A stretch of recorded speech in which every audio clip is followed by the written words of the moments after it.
कोटि कोटि है तुम्हें प्रणाम, तुम्हें प्रणाम, तुम्हें प्रणाम। प्रजापिता ब्रह्मा बाबा, प्रजापिता ब्रह्मा बाबा। सबके मुख पर एक ही नाम, एक ही नाम, एक ही नाम। प्रजापिता ब्रह्मा बाबा, प्रजापिता ब्रह्मा बाबा।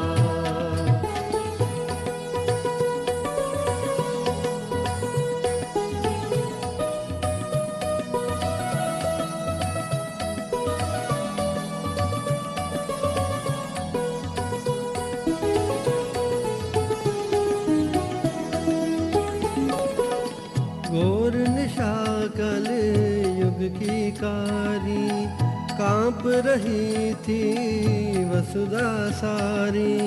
मानवता मजबूर हुई, दानवता मशहूर हुई। तब आए तुम प्रभु के काम, प्रभु के काम, प्रभु के काम। प्रजापिता ब्रह्मा बाबा, प्रजापिता ब्रह्मा बाबा। सबके मुख पर एक ही नाम, एक ही नाम, एक ही नाम। प्रजापिता ब्रह्मा बाबा, प्रजापिता ब्रह्मा बाबा। ഓം ശാന്തി.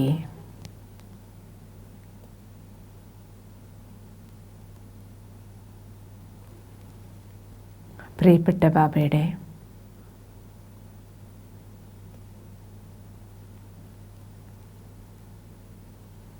ഭൗതിക ശരീരത്തിൻ്റെ സംസ്കാരക്രിയകൾക്ക് മുമ്പുണ്ടായ ചടങ്ങുകൾ നമ്മൾ കേട്ടു.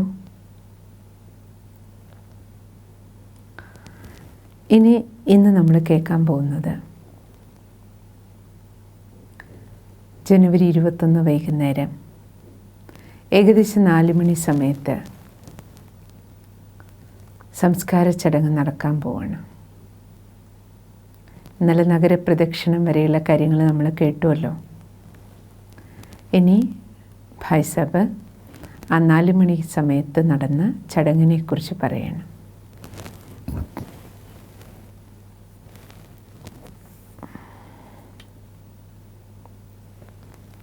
ബാബയുടെ പ്രകൃതി നിർമ്മിതമായ ദേഹത്തെ ആ ദേഹത്തെ പോലും പ്രകൃതി എങ്ങനെ സ്വീകരിച്ചു, ആ സ്ഥാനം വിശ്വസേവനത്തിൻ്റെ സ്ഥാനമായി മാറി. ഇപ്പോഴും നമ്മൾ കാണുകയല്ലേ, മധുബൻ പോയി കഴിഞ്ഞ് ശാന്തി സ്തംഭം മുഴുവൻ വിശ്വത്തിൻ്റെ സേവനത്തിൻ്റെ ഏറ്റവും വിശേഷപ്പെട്ട സ്ഥാനമായി മാറിക്കഴിഞ്ഞു. രഥയാത്ര പൂരി ഹോനെ കെ ബാദ് ഭൗതിക ശരീരം നഗരപ്രദക്ഷിണം നടത്തി പൂർത്തിയാക്കിയതിന് ശേഷം നിശ്ചയിക്കപ്പെട്ട സ്ഥാനത്ത് ശാന്തിസ്തംഭത്തിൻ്റെ ആ ഭാഗത്ത്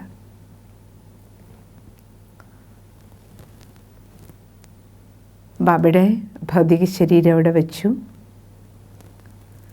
അന്തിമ വിടയ്ക്കുള്ള തയ്യാറെടുപ്പുകളെല്ലാം ചെയ്തു.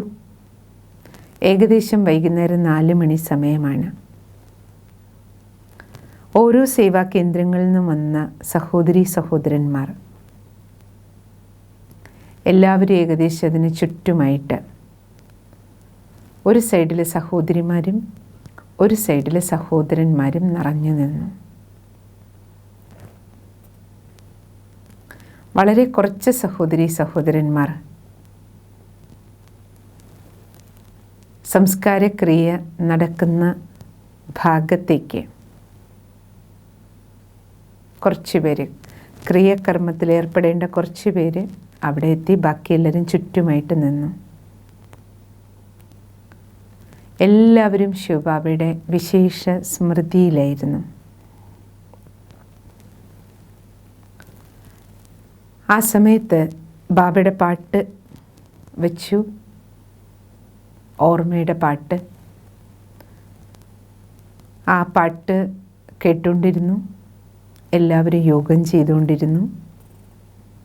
പ്രകാശ്മണി ദാദിജി മുന്നിലേക്ക് നടന്നു വന്നു. ദാദി തൻ്റെ പവിത്ര ഹസ്തങ്ങളാൽ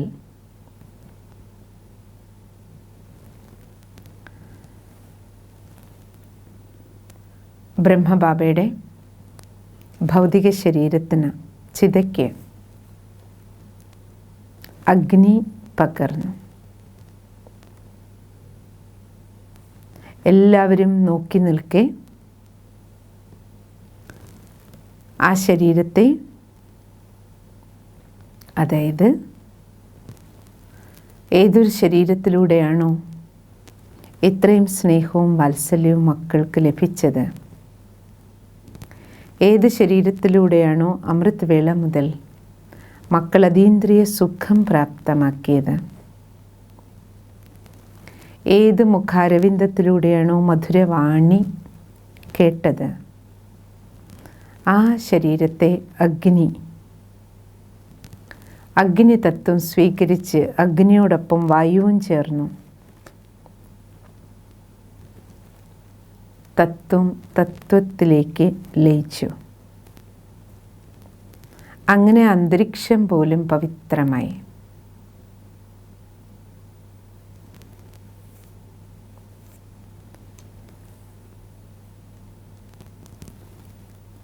പരമപവിത്ര പ്രീതമൻ, ആ പവിത്രമായ പ്രകൃതി ബാബ തൻ്റെ തപോബലത്തിലൂടെ, പവിത്രതയുടെ ബലത്തിലൂടെ, സേവനത്തിൻ്റെ ബലത്തിലൂടെ സാത്വികമാക്കി മാറ്റിയിരുന്നു.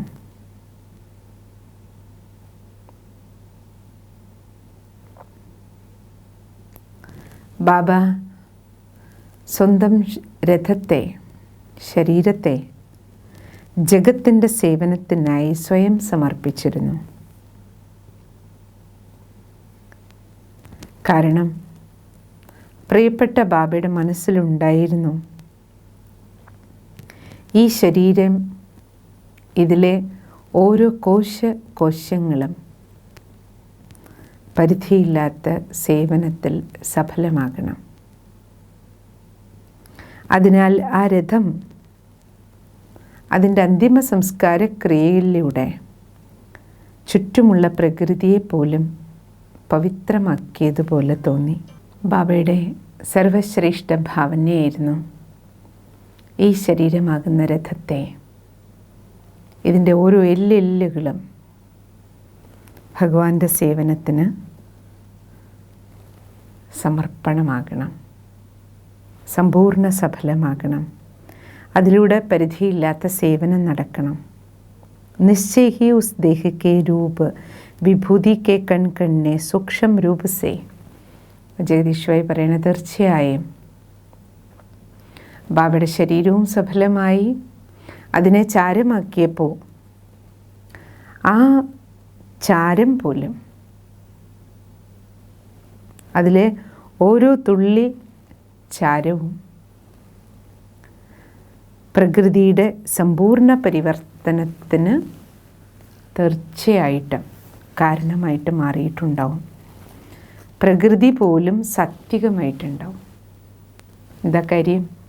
അത്രത്തോളം ബാബ ആ ദേഹമാകുന്ന പ്രകൃതിയെ തൻ്റെ തപോബലത്താൽ, യോഗബലത്താൽ സാത്വികമാക്കി മാറ്റിയിരുന്നു. അതിനുശേഷം മക്കളെല്ലാം കുളിച്ച് തയ്യാറായി. ഹിസ്റ്ററി ഹാളിലേക്ക് വീണ്ടും എല്ലാവരും വന്നിരുന്നു. ആ സമയത്ത് ഗുൽസാർ ദാദിയിലൂടെ ശിവ് ബാബ ദാദിയുടെ ശരീരത്തിലേക്ക് വരികയും ആദ്യത്തെ അവ്യക്തവാണി, ആ വാണിയിലൂടെ ബാബ ഡ്രാമയുടെ ബാക്കി രഹസ്യങ്ങളെല്ലാം, എങ്ങനെ യജ്ഞം മുന്നോട്ട് പോകും, എല്ലാ വൃത്താന്തങ്ങളും ബാബ കുട്ടികൾക്ക് മുന്നിൽ സ്പഷ്ടമാക്കി. ആ വാണിയിലാണ് ബാബ എല്ലാ നിർദ്ദേശങ്ങളും നൽകിയത്. യജ്ഞകാര്യം അതിൻ്റെ മുഖ്യ രൂപത്തിൽ ആര് ഇതിനെ നടത്തിക്കൊണ്ടു പോകും, ആധ്യാത്മിക ശിക്ഷണങ്ങൾ മുന്നോട്ട് എങ്ങനെയായിരിക്കും, ബ്രഹ്മബാബ അവ്യക്ത രൂപത്തിൽ എങ്ങനെ കുട്ടികളോടൊപ്പം സേവനം ചെയ്യും. അതിനുശേഷം അപ്പോൾ അവിടെ മുഖ്യമായിട്ട് നമ്മൾ കേട്ടിരുന്നല്ലോ, മധുബനിൽ കൺസ്ട്രക്ഷൻ നടന്നുകൊണ്ടിരിക്കുകയായിരുന്നു, ട്രെയിനിങ് സെൻറ്ററിൻ്റെ. അപ്പോൾ ബാബ ഇത്ര പോലും നിർദ്ദേശം നൽകി അവിടെ പണിക്ക് വരുന്ന എല്ലാ പണിക്കാർക്കും ബാബ അവ്യക്തമായതിൻ്റെ പേരിൽ അവർക്കെല്ലാവർക്കും ഭക്ഷണം കൊടുക്കണം, പ്രസാദം കൊടുക്കണം, പ്രത്യേകം വസ്ത്രം ദാനമായിട്ട് എല്ലാവർക്കും കൊടുക്കാൻ പറഞ്ഞു. പിന്നീട് ബാബ കുട്ടികൾക്കെല്ലാം വളരെ യോഗയുക്ത സ്ഥിതിയിൽ ഇരിക്കുന്നതിനുള്ള നിർദ്ദേശങ്ങൾ നൽകി. ബാബയുടെ ആ അവ്യക്തവാണി ജനുവരി 21 അവ്യക്ത ശിക്ഷണങ്ങൾ നിറഞ്ഞ, നിർദ്ദേശങ്ങൾ നിറഞ്ഞ മഹത്വപൂർണമായ മഹാവാക്യമാണ്.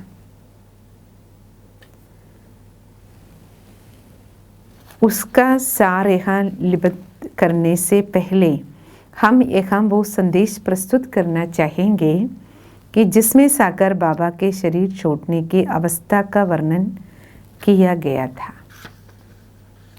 ആ വാണി ഏറ്റവും മഹത്വപൂർണമായതാണ്. ഇനി നമുക്കതും കേൾക്കാം. പക്ഷെ അതിനു മുൻപേ എനിക്ക് നിങ്ങളോട് ബാബ ശരീരം വിടുന്ന സമയത്തെ ബാബയുടെ അവസ്ഥ എങ്ങനെയായിരുന്നു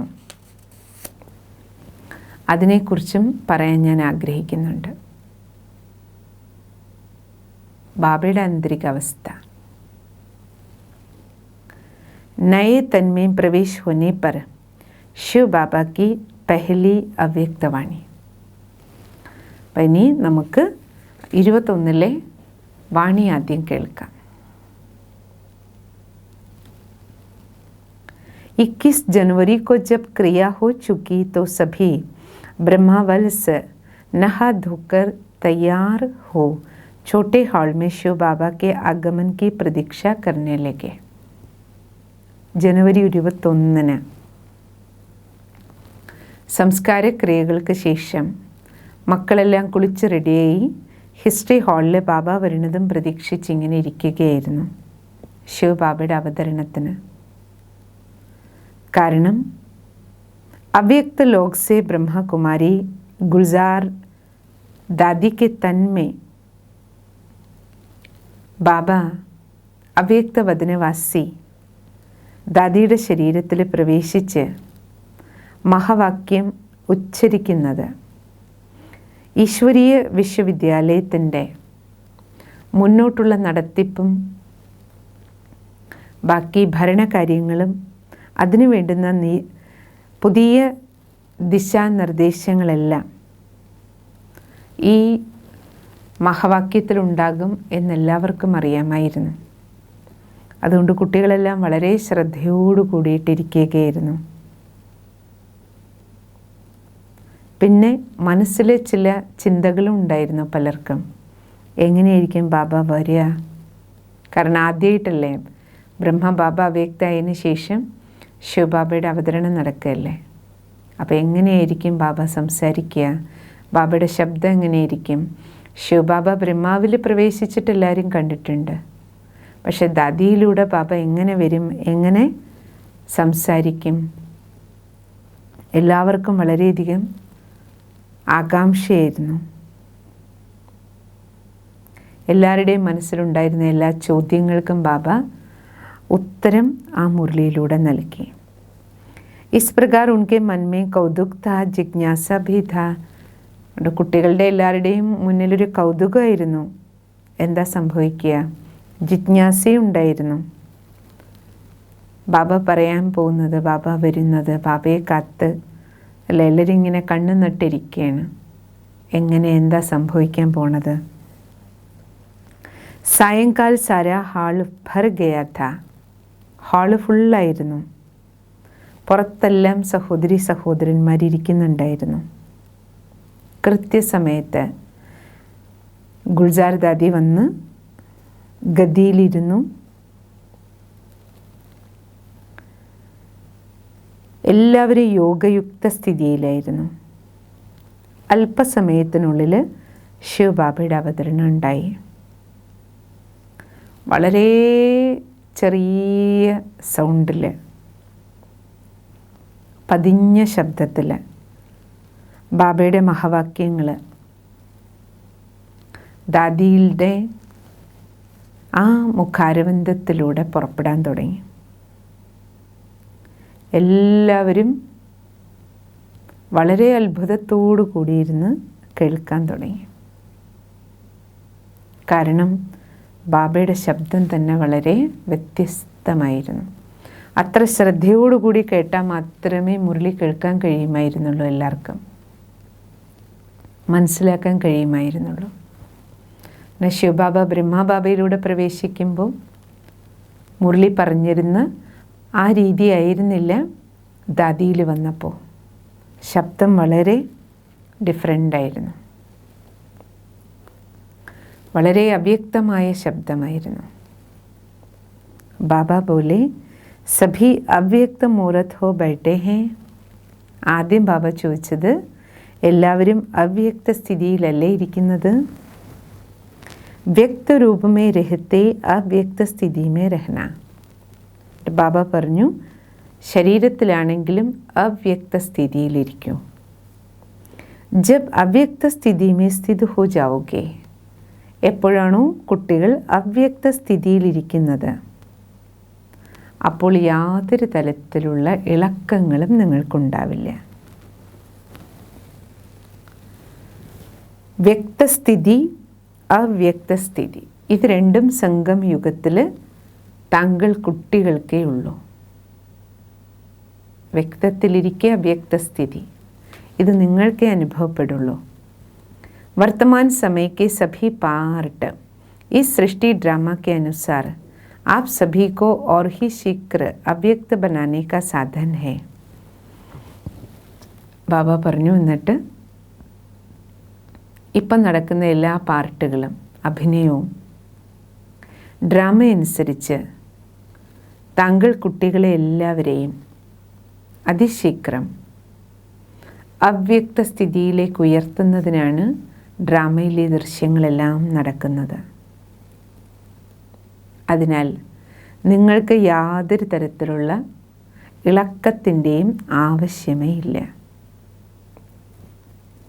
ഈ യജ്ഞം സ്ഥാപിക്കപ്പെട്ടത് അനായാസമായിരുന്നുവല്ലോ. കുട്ടികളെല്ലാം യജ്ഞസ്ഥാപനയുടെ ആരംഭത്തിൽ തന്നെ വന്നിരുന്നവരല്ലേ. യജ്ഞസ്ഥാപനയുടെ ആരംഭത്തിൽ ബാബ എല്ലാ കുട്ടികളെ കൊണ്ടും നിശ്ചയപത്രം എഴുതിക്കുമായിരുന്നു. സ്വയം നിശ്ചയപത്രം ഓരോരുത്തരും എഴുതി സമർപ്പിക്കണമായിരുന്നു. നിശ്ചയപത്രം നിങ്ങൾ എങ്ങനെയാണ് എഴുതിയിരുന്നത്? അതിലെ സെൻറ്റൻസുകൾ ബാബ ഓർമ്മിപ്പിച്ചു. നിശ്ചയപത്രത്തിൽ എങ്ങനെ എഴുതിയിരുന്നത്? ഈ ബ്രഹ്മാവ് തന്നെ പോയാലും എൻ്റെ നിശ്ചയം ഇളകാത്തതും ഉറച്ചതുമായിരിക്കും എന്നാണ് കുട്ടികൾ ഓരോരുത്തരെയും കൊണ്ടും ബാബ എഴുതിച്ചിരുന്നത്. അപ്പോൾ ബാബ പറയണേ, എന്താ താങ്കൾ കുട്ടികൾക്ക് എഴുതിയ നിശ്ചയപത്രം ഓർമ്മയുണ്ടോ? നിശ്ചയമെന്ന് എന്തിനാ പറയണേ? ഒരു തരത്തിലും ഏത് പരിതസ്ഥിതിയിലും ഏത് വിഘ്നമുണ്ടായാലും സംശയം വരാതിരിക്കുക, അതിൻ്റെ പേരാണ് നിശ്ചയം. പരിതസ്ഥിതികൾ മാറിക്കൊണ്ടിരിക്കും, ഇനിയും മാറും. പരിതസ്ഥിതികൾ മാറിക്കൊണ്ടിരിക്കും. ഇപ്പോഴും നമ്മൾ മാറിയ പരിതസ്ഥിതിയല്ലേ കണ്ടുകൊണ്ടിരിക്കണം. അപ്പോൾ തീർച്ചയായിട്ടും ഇപ്പം നമുക്ക് ചുറ്റുമുള്ള ഈ പരിതസ്ഥിതിയും നമ്മളെ കൂടുതൽ അവ്യക്ത സ്ഥിതിയിലേക്ക് ഉയർത്താനായിരിക്കണം ഡ്രാമയിലെല്ലാം നടക്കണം, അല്ലേ? ഇപ്പം എല്ലാവരെയും വീട്ടിലിരിക്കുക ബാബ പാലിക്കുകയല്ലേ. ഇതുവരെ സെൻറ്ററിൻ്റെ സപ്പോർട്ടുണ്ടായിരുന്നു, മധുബൻ്റെ സപ്പോർട്ടുണ്ടായിരുന്നു, ബാബയുടെ അവതരണം നടന്നിരുന്നു, എല്ലാത്തിൻ്റെയും ആധാരം നമ്മളെടുത്തു. ഇപ്പോൾ ബാബ അല്ല, ഓരോരോ ആധാരം ആദ്യം ബാബ വരുന്നത് പതുക്കെ പതുക്കെ സ്റ്റോപ്പാക്കി ബാബ. പിന്നെ ഏകദേശം 1 വർഷക്കാലമായിട്ട് ബാബ അടുത്ത ഡ്രാമ എന്തായി? ബാബയുടെ സെൻറ്ററിൽ പോകാൻ പറ്റാത്ത അവസ്ഥയിലേക്ക് കുട്ടികളെ കൊണ്ടെത്തിച്ചു ഡ്രാമ, അല്ലേ? അവരവരെവിടെ ഇരിക്കുന്നു അവിടെ ഇരുന്നുകൊണ്ട് അവനവൻ്റെ പുരുഷാർത്ഥം, സേവനം രണ്ടും ബാബ വീട്ടിലിരുത്തി ചെയ്യിക്കുകയാണ്. ഇനി അടുത്തതെന്താ, അല്ലേ? നമുക്ക് നമ്മളെ നമ്മുടെ സമ്പൂർണ്ണ സ്ഥിതിയിലേക്ക് ഉയർത്താൻ ഓരോരോ എന്തൊക്കെയാണോ നമ്മൾ ഇതുവരെ ആധാരമായിട്ട് ഉപയോഗിച്ചിരുന്നത്, ഓരോ ആധാരശിലകളും പിൻവലിക്കുകയാണ്, അല്ലേ? കാരണം സപ്പോർട്ട് എപ്പോഴേ ആവശ്യമുള്ളൂ. കോൺക്രീറ്റ് ഇട്ട് കഴിയുമ്പോൾ തന്നെ നമുക്കറിയില്ലേ, റൂഫൊക്കെ ഇടുമ്പോൾ സപ്പോർട്ട് വയ്ക്കും ആദ്യം. പക്ഷേ റൂഫ് ഉറച്ചു കഴിഞ്ഞാൽ സപ്പോർട്ടെല്ലാം മാറ്റില്ലേ? അപ്പോൾ ഇപ്പം നമുക്കുള്ള സപ്പോർട്ടുകൾ ഓരോന്ന് പിൻവലിക്കുന്ന അർത്ഥം എന്താ? മക്കൾ പാകപ്പെട്ടു എന്ന് ബാബയ്ക്ക് തോന്നിയിട്ടുണ്ടാവും, അല്ലേ? പരിപക്വമായി റെഡിയായി കഴിഞ്ഞാൽ പിന്നെ സപ്പോർട്ട് വെച്ചുകൊണ്ടിരിക്കുന്നത് യോജിക്കില്ലല്ലോ. ബിൽഡിംഗ് റെഡിയായി കഴിയുമ്പോൾ, അല്ലേ, ഉറച്ചു എന്ന് കണ്ടു കഴിഞ്ഞാൽ സപ്പോർട്ട് എടുക്കും. കാരണം എല്ലാത്തിനും ഒരു നിശ്ചിത ടൈമുണ്ട്. എല്ലാറ്റിലും 15 ദിവസം ആണ് ആ സപ്പോർട്ട് കൊടുക്കുള്ളൂ. അത് കഴിഞ്ഞ് എല്ലാവരും ചോദിച്ചുകൊണ്ടിരിക്കില്ല, എപ്പോഴാണ് പൊളിക്കുക. അതേപോലെ ഡ്രാമയിൽ എല്ലാറ്റിനും ഒരു നിശ്ചിത സമയമുണ്ട്, അല്ലേ? അത് കഴിയുമ്പോൾ ഡ്രാമയുടെ അടുത്ത സീൻ.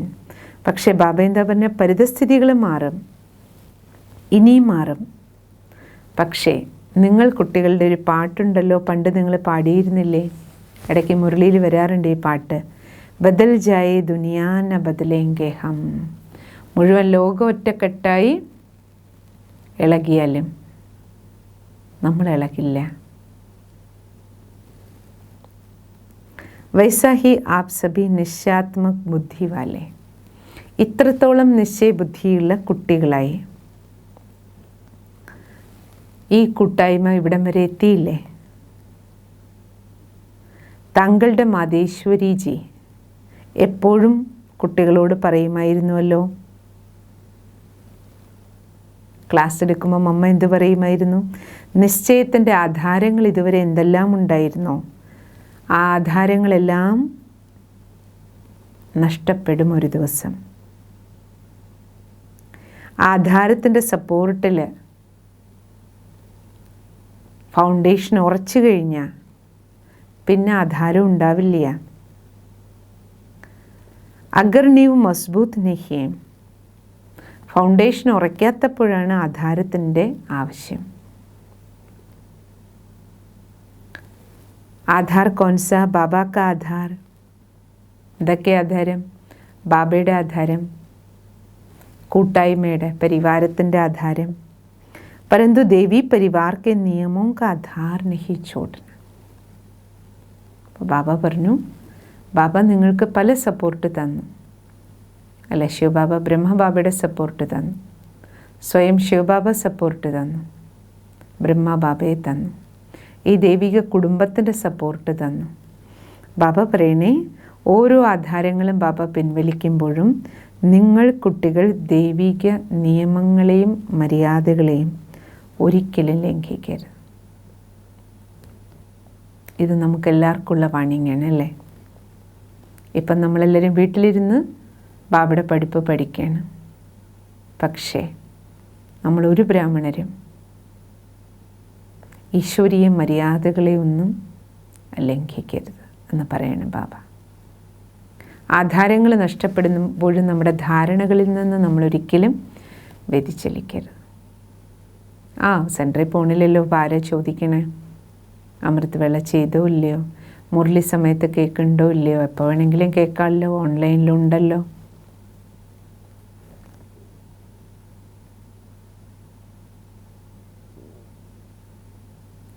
ബാബ പറയണേ, ഈശ്വരീയ മര്യാദകൾ എന്തെല്ലാം ബാബ തന്നിട്ടുണ്ടോ അതൊരിക്കലും ഉപേക്ഷിക്കരുത്. നഹി പരീക്ഷ കെ സമയ കിനി ബാത്തോं के कारण, എന്ത് പരീക്ഷ വന്നാലും നിങ്ങൾക്ക് നിശ്ചയത്തിൽ യാതൊരു ഇളക്കവും ഉണ്ടാകരുത്. എന്ത് പരീക്ഷ വന്നാലും എന്ത് കാരണത്താലും നിശ്ചയം ഇളകരുത്. ഇതും പറയുമായിരുന്നു ബാബ. ആദ്യത്തെ മുരളിയിൽ ബാബ നൽകിയ ശിക്ഷണങ്ങളാണ്. ശരിക്കും അല്ലേ, ബാബയുടെ ഫസ്റ്റ് മുരളിയിലെ മഹവാക്യാണ് 69 ജനുവരി 21. പക്ഷേ ഈ മുരളിയും ഈ മഹവാക്യവും ഈ സമയത്ത് നമുക്ക് ഈ സമയത്ത് വേണ്ടതായിരുന്നു അല്ലേ. അതുകൊണ്ടാണ് ബാബ ഡ്രാമ അനുസരിച്ച് ഇപ്പോൾ ഇത് തരുന്നത്. निश्चयात्मक वश की अवस्था और बाबा द्वारा दी हुई, അങ്ങനെ ബാബ നിശ്ചയബുദ്ധികളായ കുട്ടികളുടെ സ്ഥിതിയെക്കുറിച്ചും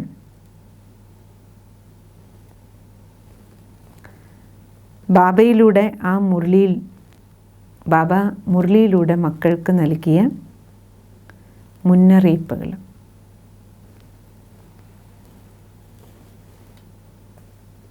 നിശ്ചയ അഢൂഢ ഹോത്താ ഹൈ. ബാബ പറഞ്ഞു, നിശ്ചയം മക്കളെ തകരാത്തതായിരിക്കണം, അൺബ്രേക്കബിൾ ആയിരിക്കണം, ഉടയാത്തത്. ഉസ്കോ തോട്ട്നെ സെ ഭി വോ ടൂട്ട്താ നഹീ. നിശ്ചയത്തെ തകർക്കാൻ എന്തെങ്കിലും വന്നാലും തകർക്കാൻ പറ്റാത്തത്, അതിൻ്റെ പേരാണ് നിശ്ചയം. നിശ്ചയത്തെ തകർക്കാൻ പല സാഹചര്യങ്ങളും വരും, പക്ഷേ എന്നിട്ടും തകർക്കാൻ പറ്റാത്തത്, അതിൻ്റെ പേരാണ് നിശ്ചയം.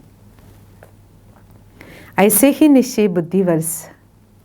ബാബ പറഞ്ഞു, അങ്ങനെയുള്ള നിശ്ചയബുദ്ധികളായ മക്കളാണ് ബാബയുടെ കഴുത്തിലെ മാല. ക്യാ ബ്രഹ്മ ആപ്ക ബഹുത് പ്യാരാ ഹേ. ശിവബാബ ചോദിക്കുക, എന്താ നിങ്ങളുടെ ബ്രഹ്മബാബ നിങ്ങൾക്ക് ഇത്രയും പ്രിയപ്പെട്ടതായിരുന്നില്ലേ? ആയിരുന്നു എന്നുള്ളതല്ല, ആണ്.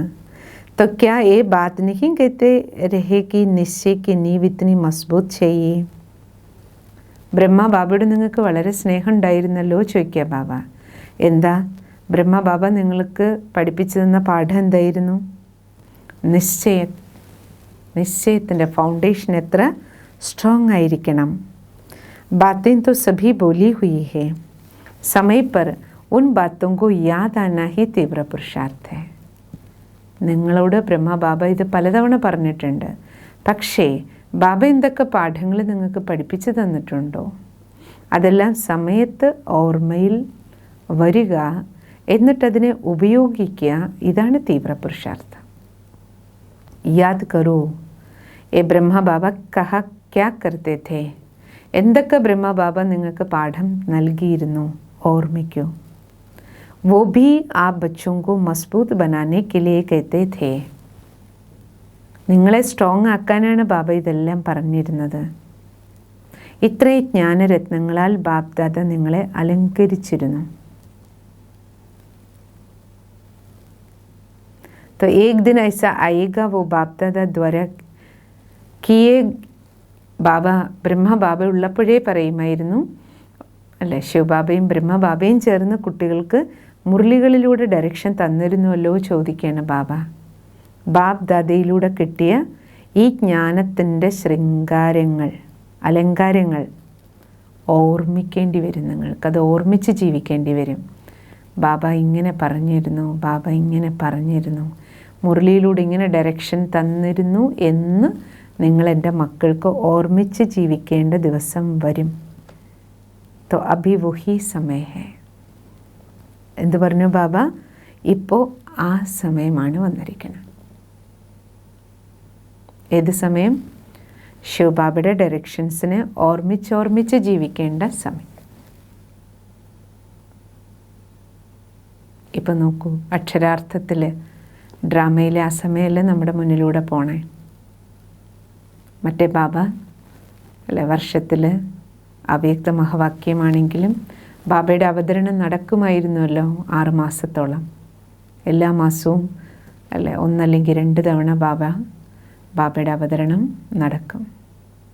ഇപ്പം നമ്മളെല്ലാം ഓർമ്മിക്കുകയല്ലേ, ബാബ മുരളിയിൽ ഇത് പറഞ്ഞിരുന്നു. ഇപ്പോൾ ആ ഡേറ്റ് മുരളി നമ്മൾ ഓർമ്മിക്കുകയാണ്. ഡ്രാമയിലെ കോയിൻസിഡൻസ് നോക്കൂ അല്ലേ. ഓം ശാന്തി. ഫസ്റ്റ് മുരളിയിൽ എന്ത് അവ്യക്ത സൂചനകളാണോ ബാബ തന്നത്, ഓരോന്ന് സ്മരിക്കും.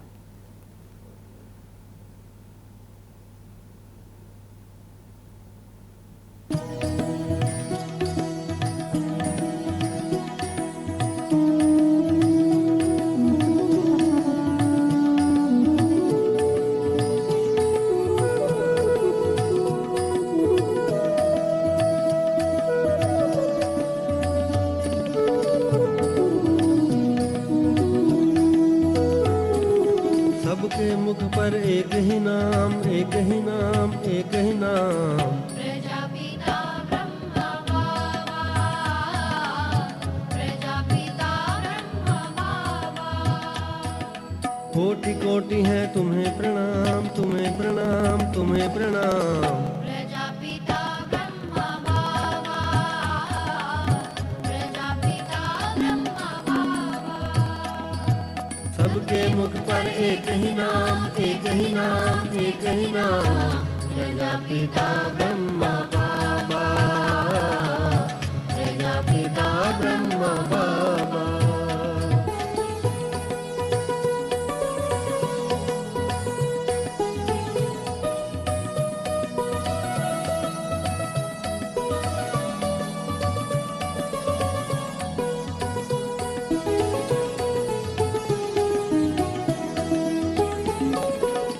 घोर निशा कल युग की कारी, कांप रही थी वसुधा सारी।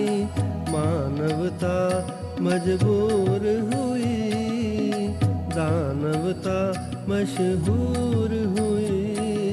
तब आए तुम प्रभु के काम, प्रभु के काम, प्रभु के काम। प्रजापिता ब्रह्मा बाबा, प्रजापिता ब्रह्मा बाबा। सबके मुख पर एक ही नाम, एक ही नाम, एक ही नाम। प्रजापिता ब्रह्मा